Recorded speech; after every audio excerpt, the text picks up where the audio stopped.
Welcome to our channel. Today we how to transfer title and lien info for insurance underwriting with DocMagic detailed guide step by step clearly. To transfer title and lien information for insurance underwriting with DocMagic, begin by logging into your DocMagic account. After logging in, navigate to the dashboard. Locate the section labeled Title and Lien Services. Click on the option to create a new request. Fill in the necessary details for the title transfer, including the property address and owner information. Next, input lien details, which should include lender information and lien type. Review all entered data for accuracy to avoid any delays in processing. Once confirmed, submit the request for processing.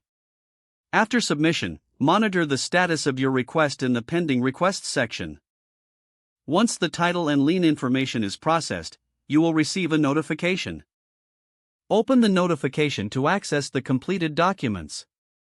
Download and save the title and lien information for your records. If needed, you can also share these documents directly with your underwriting team. For any discrepancies or issues, contact DocMagic's customer support for assistance. Keep all correspondence and documents organized for future reference. If the page does not load, refresh the browser or try again in a private or incognito window.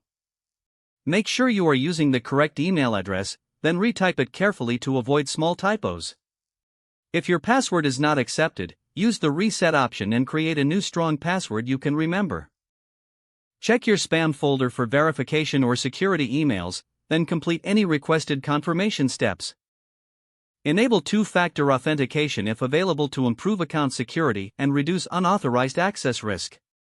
After signing in, review your profile details so your contact information and settings are accurate and current.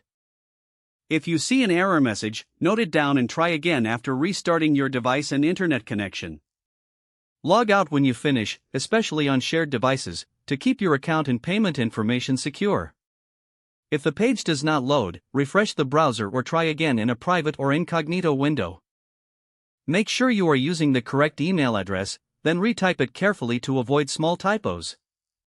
If your password is not accepted, use the reset option and create a new strong password you can remember. Check your spam folder for verification or security emails, then complete any requested confirmation steps. Enable two-factor authentication if available to improve account security and reduce unauthorized access risk. After signing in, review your profile details so your contact information and settings are accurate and current. Don't forget to like this video and subscribe to our channel for more step-by-step tech guides.